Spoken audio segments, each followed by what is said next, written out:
Assalomu alaykum, hurmatli televizor ko'rguvchilar. Yaxshimsizlar? Dunyo Uyg'ur qurultiyi to'r televiziyasining kunlik xabarlar programmasiga hammanglar xush kelibsizlar. Men Iftixor Abdurashid. Bugun seshanba. Hurmatli ko'ruvchilar, tövəndə diqqətinizlər kunlik xabarlar programmamızning tafsilotida bo'lsin. 20 dekabr Germaniyaning sharqidagi Magdeburg shahrida tegi Saudiya Arabistonlik biri mashina bilan shu yerdagi Rojdestvo bozoriga bostirib kirib, biri kichik bola bo'lib 5 kishining o'lishini va 205 kishining yaralanishini keltirib chiqargan. Voqea shu yerning yerlik vaqti 19 dan 4 o'tganda bo'lgan bo'lib, soqchi tarafning aniqlashicha, voqeani sodir qilguvchi 50 yoshga kirgan Saudiya Arabistonining fuqaroligidagi bir doktor bo'lib, uning Zaksen-Anhalt shtatida doktor ekanligi va 2006-yildan beri Germaniyada yashayotganligi va mangulik iqomat ruxsati borligi bildirilgan. Voqeadan keyin dunyoning har qaysi yerlaridan davlat arboblari, jumladan Yevropa Ittifoqining raisi, NATOning bosh kotibi, Angliyaning bosh vaziri va Irlandiyaning bosh ministrlari bayonot e'lon qilib, o'zlarining har vaqt Germaniyaning yanida ekanligini va voqeani sodir qilgan kishining kim bo'lishidan qat'iy nazar qattiq jazolanishi kerakligini va bu xil terror voqealarining oldini olish uchun hushyor bo'lish lozimligini bildirishdi. Bu munosabat bilan Dunyo Uyg'ur qurultiyi nemischa bayonot e'lon qilib, 20 dekabr Magdeburgdagi Rojdestvo bozorida yuz bergan hujumni qattiq ayblaydiganliklarini bildirdi. Bayonotda qurultay raisi Turg'unjon Alovuddin apandi voqeada hayotidan ayrilganlarning oilasiga sabr tilaydiganligini va yaralanganlarga shifolik tilaydiganligini, jinoyatchining odil bir shaklda sotlanish kerakligini va bundaq voqealarning qayta takrorlanmasligini umid qildiganligini bildirdi. 21 dekabr Uyg'ur Akademiyasining har qaysi davlatlardagi sho'ba organlarining raislari va muavin raislari, bosh kotiblari, akademiyaga qarashliq institut va komitet mudirlaridan tarkib topgan 20 dan ortiq doimiy hay'at a'zosi yig'ilib maxsus to'r yig'ini ochgan. Bu yig'inda Uyg'ur Akademiyasining 7-navbatlik raislik saylimi torda ovoz tashlash orqali ilib berilgan. Natijada Dunyo Uyg'ur qurultiyining oliy maslahatchisi, tibbiy dori tadqiqot olimi Doktor Rishad Abbas apandi yana bir qatim Uyg'ur Akademiyasining raisi bo'lib saylangan. Doktor Rishad Abbas apandi ikkinchi qatim qayta saylangandan keyingi tuyg'ularni o'rtoqlashib mundaq dedi: "Men bu saylamdan keyin mo'ramdagi yukning yanama ig'irlashganligini his qildim. Buningdan keyin xizmatlarimizni texmi cho'nqur va keng doirada ilib berishimizning zarurligini tonib yetdim." 21 dekabr kundagi saylamdan burun Doktor Rishad Abbas apandi Uyg'ur Akademiyasining 2021 yildan bugungacha bo'lgan 3 yillik xizmatidan doklad bergan. Dunyo Uyg'ur qurultiyi ijroiya komitetining muavin raisi va Uyg'ur Akademiyasi ijroiya komitetining muavin raisi Abdulhamid Qaraxon apandi bu to'g'riliq ma'lumot berib o'tdi. Uyg'ur Akademiyasining bu navbatlik raislik saylimida tibbiy dori tadqiqot olimi Doktor Rishad Abbas apandi 2021 yildan buyangi 3 yillik xizmat dokladini o'qib o'tdi.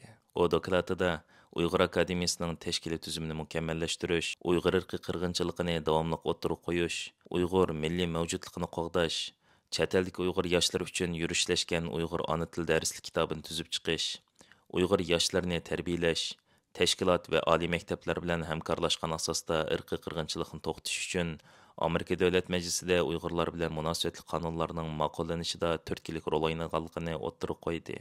Doktor Rishad Abbas akademiyaning oldingi 3 yildan buyon qilayotgan xizmatlarini davomlashtirish bilan birlikda Uyg'ur irqiy qirg'inchilikni to'xtatish, Uyg'urlarning o'z mustaqilligini qo'lga keltirish uchun barliq kuchi bilan tirishchilik ko'rsatganligini ta'kidlagan.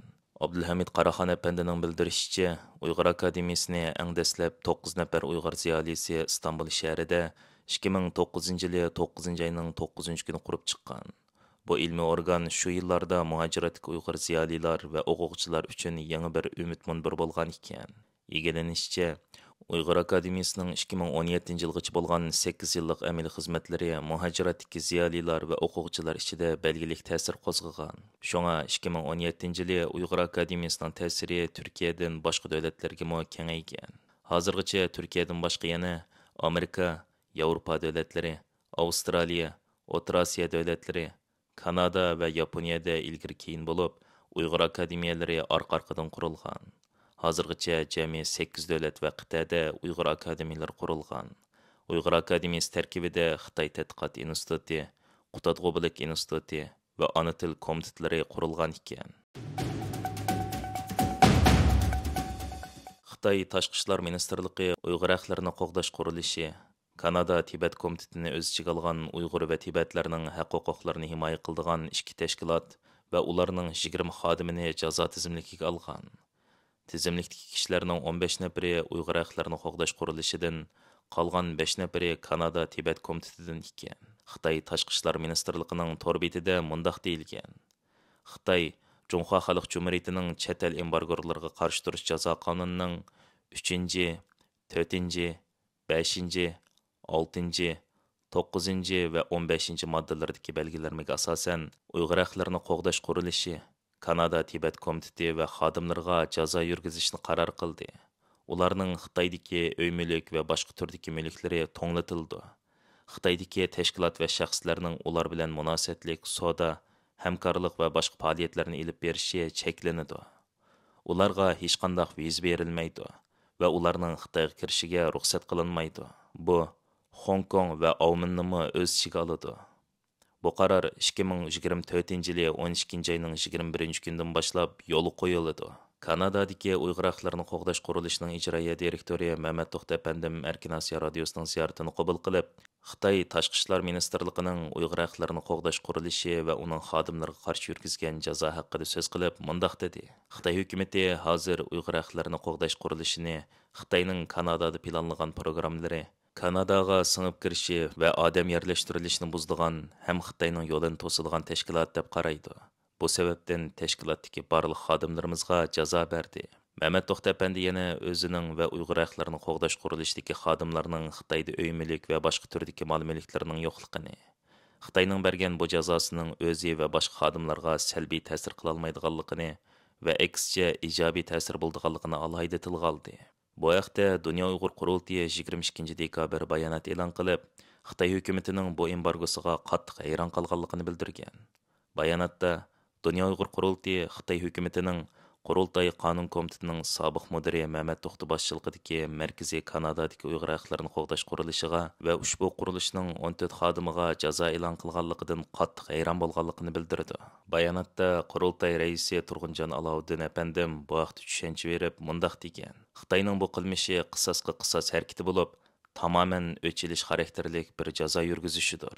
Ammo bu xildagi embargo harakatlari Uyg'ur haqlarini qo'g'dash qurilish xodimlari daxil bütün Uyg'ur kishilik huquq jangchilariga aktiv energiya beradi xolos. 12-oyning 10-kuni Kanada Tashqi ishlar ministri Melanie Jolie Kanada hukumatining Sharq Turkiston va Tibetdagi kishilik huquq dafsanchiligiga qatnashgan sobiq va hozir vazifadagi jami 8 nafar Xitoy amaldoriga embargo qo'yganligini e'lon qilgan edi. Janubiy Xitoy Attiganlik pochtasi gazetining 2024-yili 12-oyning 11-kunidagi xabarga asoslanganda Xitoy Tashqi ishlar ministrligi 11 dekabr kuni bildirgan inkosida Kanadaning 8 nafar Xitoy amaldoriga jazo e'lon qilishini Xitoyning ichki ishlarga qo'pollik bilan aralashganlik degan. Mehmet To'xtapandining ma'lumot berishicha, 2,5 yildan buyon o'zi yetakchilik qilayotgan bu tashkilot Kanada hukumatiga yuqorqi 8 nafar Xitoy amaldorining irqiy qirg'inchilik jinoyatlariga oid paketlarni ta'minlab, ularni jazolashni talab qilib kelgan ekan. Mehmet To'xtapandi oxirida Xitoy Tashqi ishlar ministrligining bergan jazosini o'zining qilgan xizmatlarga berilgan sharaf medali sifatida qabul qilganligini alohida tilga oldi. Hörmətli ko'rurmanlar, yuqorida diqqətinizə kunlik xəbərlər proqramımızın təfsilatını sunduq. Kelər qitimliq sanımızgacha ko'rishgacha omon bo'lgaysizlar. Stansiyamizning YouTube kanaliga a'zo bo'lishni unutmang. Xayr xo'sh.